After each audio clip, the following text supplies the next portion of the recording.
estudiantes de los 3 grados de secundaria de todo el país.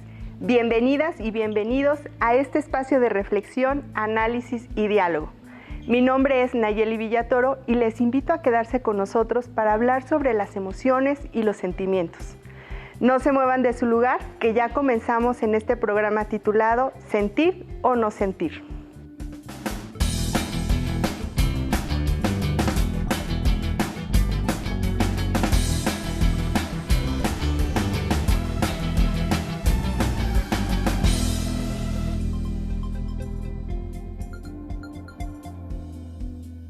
Nuevamente les doy la más cordial bienvenida.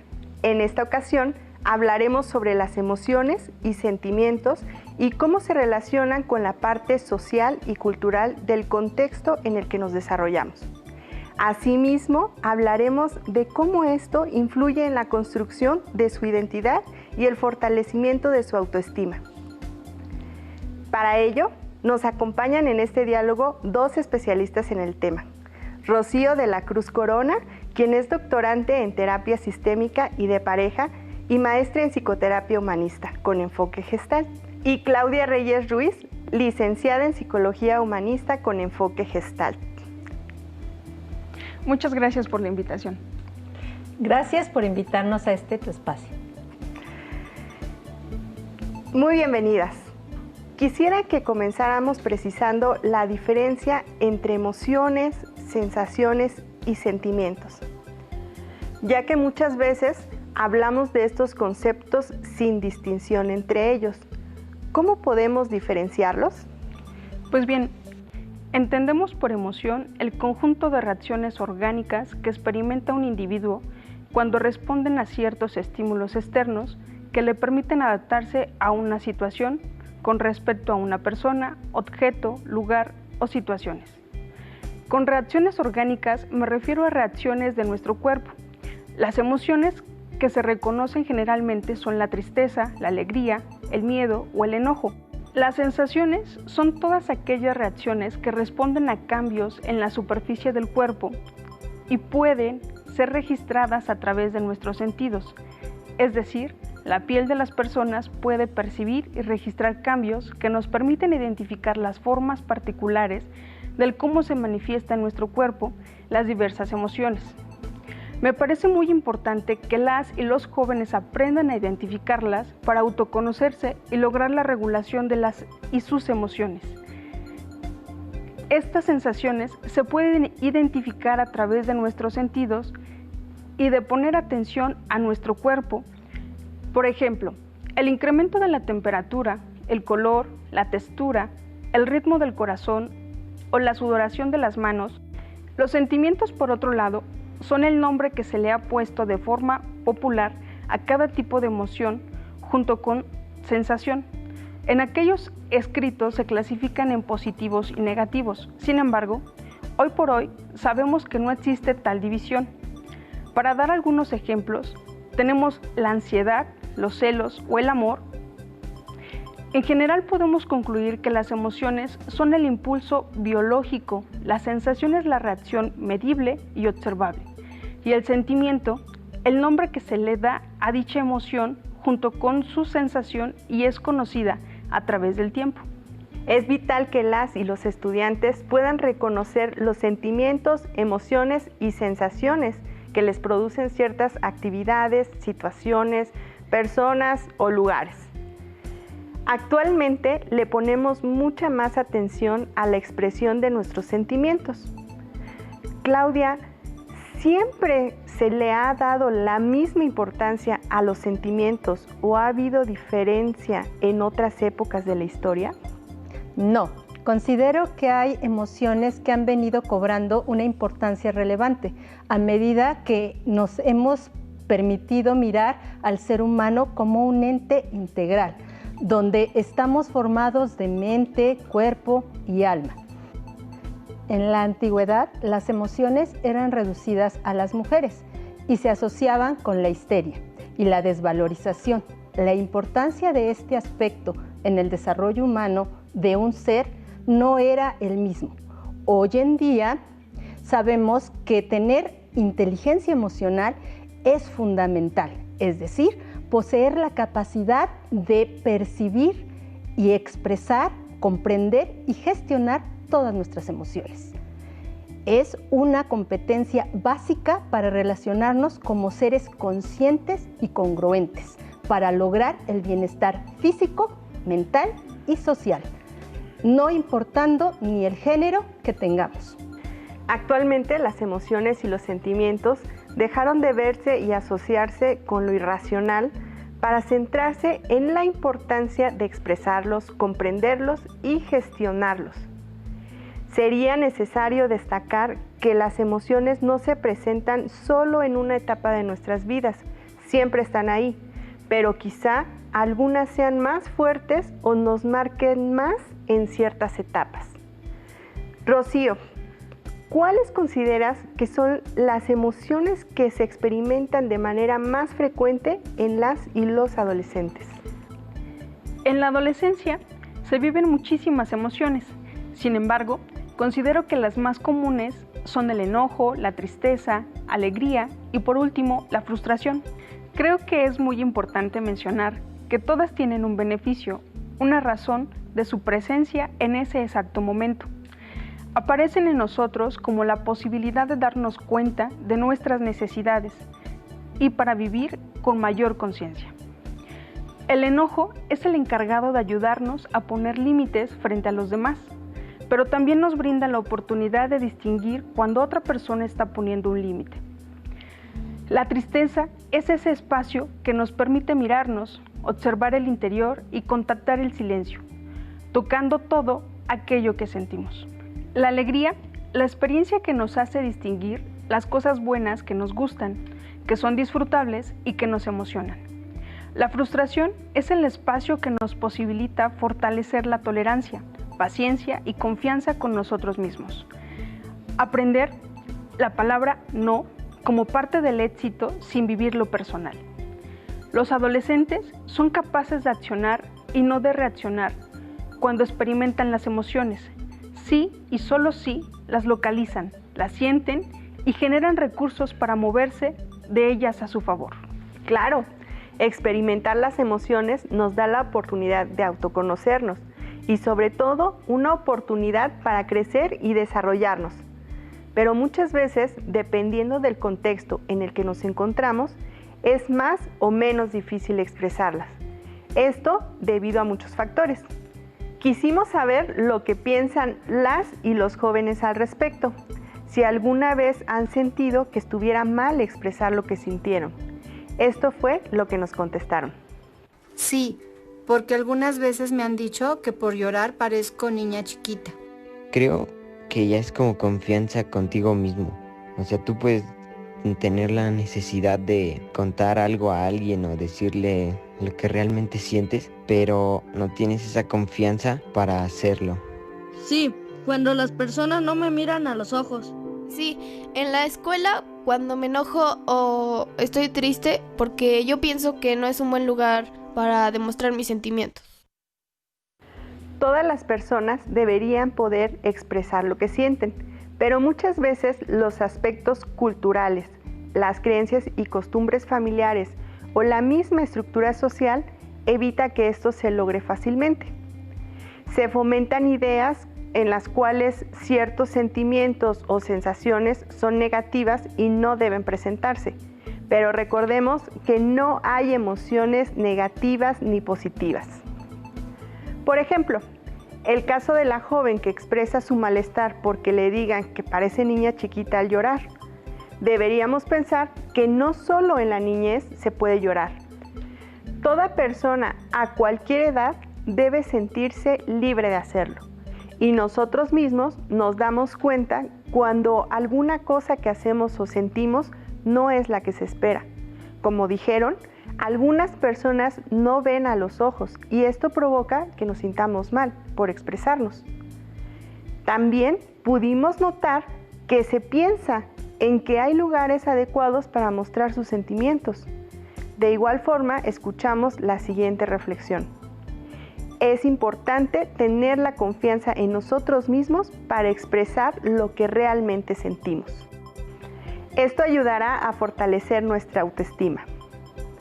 Otra de las situaciones que vemos comúnmente es la asociación de ciertos sentimientos con un género. Para ello, realizamos un ejercicio que nos propusieron las especialistas y que nos gustaría que hicieran también ustedes en casa, solos o con sus familiares. Queremos que piensen en una característica asociada al género femenino y otra al masculino. Tómense unos segundos para pensar en ello. ¿Qué características escogieron? Ahora que escucharán los comentarios de otras personas, piensen si sus respuestas fueron similares. Una característica de las mujeres pues sería que ellas tienen las caderas más anchas, tienen busto, y de los hombres pues ellos tienen más pelo en todo el cuerpo. Sí, las mujeres tienden a tener la voz más aguda que la de los hombres y los hombres tienden a ser más fuertes. De que las mujeres son más limpias y los hombres no son tan limpios, son muy poco limpios. Claudia, esta propuesta de ejercicio busca determinar la forma en cómo concebimos lo femenino y lo masculino, ¿cierto? ¿Puedes explicarnos un poco más sobre esto y cómo se relaciona con la expresión de los sentimientos? Considero que el género es un tema muy interesante y profundo. Sin embargo, me gustaría solo dejar una idea básica en cada uno de nuestros jóvenes, como una herramienta para la regulación de las emociones. El género se refiere a los conceptos sociales de las funciones, comportamientos, actividades y atributos que cada sociedad considera apropiados para lo que es femenino o lo masculino. Es aquí donde me gustaría invitarles a reflexionar. ¿Qué aprendimos acerca de lo que debemos sentir según nuestro género? Esto ya viene introyectado en nuestras creencias más viejas. Es decir, cuando se le pide a alguien que dé una característica de lo femenino y una de lo masculino, las personas generalmente piensan en diferencia, como lo pudimos escuchar en los comentarios. Pero, ¿por qué no dar la misma característica para ambos? ¿Por qué pensar en características diferentes? Claro, las respuestas que nos dieron tienden a nombrar características diferentes, ya sea en formas de ser o físicas. Estas cuestiones de género, aún en nuestra época, siguen siendo un tema de discriminación hacia lo que debemos sentir o no, tanto para hombres como para mujeres, sin detenernos a observar que somos seres completos, con una energía que nos permite sentir libremente para generar sanamente todas las emociones. Es decir, los hombres y las mujeres pueden ser sensibles y también fuertes, según la circunstancia, pudiendo regularlas a nuestro favor. Las emociones están influidas en muchas ocasiones por las creencias acerca de lo que debemos sentir o no, según nuestros aprendizajes, incluyendo al género como parte de una creencia colectiva. Básicamente, todos sentimos lo mismo, pero muchas veces las creencias y el contexto sociocultural determinan qué sentimientos podemos expresar, aunque es necesario resaltar que no todas las sociedades y culturas se ven de la misma forma. Me gustaría que nos explicaran un poco más sobre el papel que juegan estas creencias e introyectos en la regulación de emociones de las y los adolescentes. Comencemos explicando estos dos términos. Una creencia es el estado de la mente en donde el individuo supone verdadero el conocimiento o la experiencia que tiene acerca de un suceso o cosa, y un introyecto es un mecanismo por el cual las personas, desde que somos pequeños, integramos y hacemos como nuestras determinadas ideas, normas, conceptos sobre lo que está bien y lo que está mal, así como las actitudes y comportamientos de otros. Entonces las creencias introyectadas acerca de cada una de nuestras emociones, desde lo macro como sociedad hasta lo micro como individuos, son altamente influenciadas por el medio ambiente en el cual nos desarrollamos. Y esto no le sucede únicamente a las y los adolescentes, sino que permea a todos. En mi experiencia personal y profesional, desde un enfoque humanista, los pensamientos generan y mueven a las emociones y estas a su vez a nuestros actos. Es decir, lo que crees, creas. Los cuentos, las películas que vemos, las canciones que escuchamos determinan cómo sentirnos y podría afirmar que un alto porcentaje de toda esta información es distorsionada y afecta el equilibrio mental y sanidad emocional de nuestra sociedad. Ejemplo de ello son frases como "sin ti me muero", "el amor es para siempre" o "no puedo vivir sin ti", que exacerban la dependencia emocional a partir de otro individuo. Aquí es muy importante decirles, como una práctica sencilla, que busquen alimentar pensamientos que les generen bienestar y disfrute, en una clara conexión con la conciencia, es decir, con la capacidad de darnos cuenta. Esto es muy recomendable, sin decir que experimentar todas las emociones, eligiendo dónde deseamos permanecer la mayor parte del tiempo, es lo deseable. Experimentar todas las emociones y expresar todos los sentimientos les ayudará a conocerse y regularse. Recuerden que ningún sentimiento es bueno o malo, positivo o negativo por sí mismo, y tampoco está asociado a un género. Todas y todos pasamos por ello. Esto también es parte de la construcción de la identidad. Es necesario que ustedes se den cuenta desde dónde están construyendo su identidad. Como ya nos comentaron, la cultura y la sociedad tienen influencia en nosotros. Claudia, ¿de qué forma sucede esto? La cultura tiene normas y reglas sobre cómo expresar qué emociones, de qué manera y en qué contexto. Somos seres sociables. Por ende, las emociones facilitan la adaptación externa al medio cultural y contribuyen en la construcción de la identidad en un ámbito social, en el que las personas se encuentran insertas. Esto es un tema complicado, ya que venimos de una sociedad donde se privilegia un género y se vivieron una serie de discriminaciones a otro. Existe un tema que aún sigue vigente en muchas familias, sociedades, comunidades e incluso países, aunque actualmente se ha venido deconstruyendo la masculinidad y la feminidad. Considero que el camino aún es largo y debemos abrirnos a estos espacios de comunicación, información, así como desde cada una de nuestras familias. Acciones, profesiones, cada uno vayamos formando ese cambio, pero sobre todo en nuestros jóvenes, que para mí son el futuro. Permitir la libertad de ser diferentes o abrirse a la expresión de los sentimientos, lejos de estereotipos como parte de nuestra posibilidad humana, es el camino.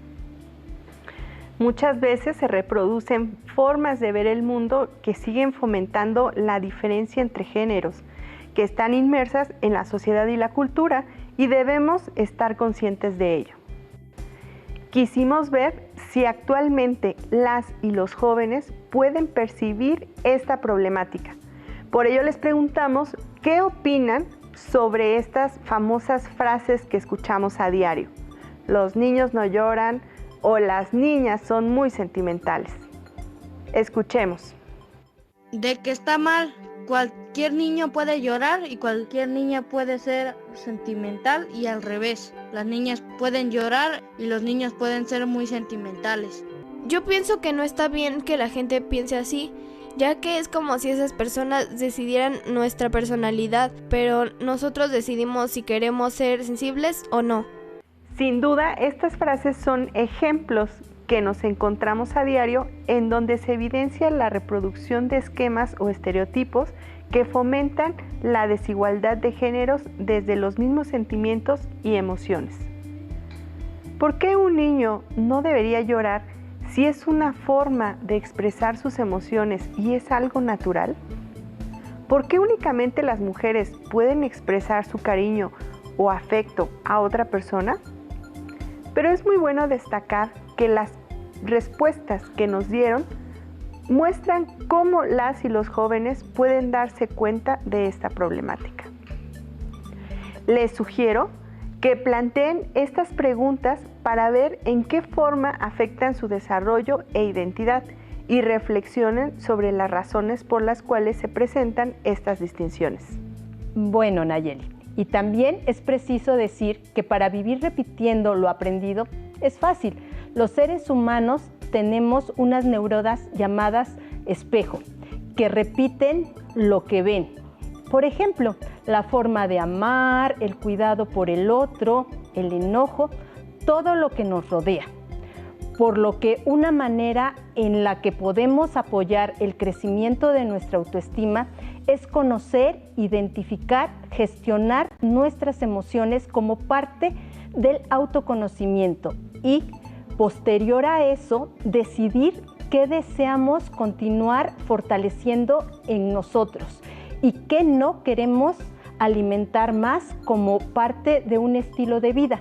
De esta forma, poco a poco irán desarrollándose desde el trabajo personal. ¿Qué les parece escuchar sugerencias que nos dan otros jóvenes como ustedes? Tener siempre varias perspectivas nos permite entender y encontrar soluciones que nos ayudan a expresarnos mejor. Pues obtener un trato equitativo y no dejar que los demás nos digan cómo debemos expresarnos. Una sugerencia, pues que se expresen, que no tengan miedo a decir lo que sienten, aunque sea con su mamá, con su papá, con quien sea. No tiene nada de malo ser sentimental, no tiene nada de malo contarle tus problemas a alguien. Es cuestión de confianza y valor. No está mal expresar lo que nosotros sentimos. Por ejemplo, cuando nos sentimos enojados o que nos duele algo, tenemos que avisar para que nuestros familiares puedan hacer algo. Que cada quien se preocupe por sus emociones y que dejen que los demás se preocupen por las emociones de ellos. Muchas gracias por compartirnos estas sugerencias. Lamentablemente, el tiempo se nos ha agotado, pero hemos tocado puntos de gran importancia para el desarrollo de todos ustedes que nos ven en casa. Les agradezco a ambas que nos vinieran a compartir su tiempo y conocimiento en esta sesión y espero que puedan seguir acompañándonos más adelante para seguir reflexionando sobre estos temas relacionados con las emociones. Muchas gracias por la invitación. Gracias por permitirnos estar aquí. Los invitamos a seguir viendo y participando en las sesiones que les estamos preparando aquí en Cívica y Ética en Diálogo. Hasta la próxima. Si tienes dudas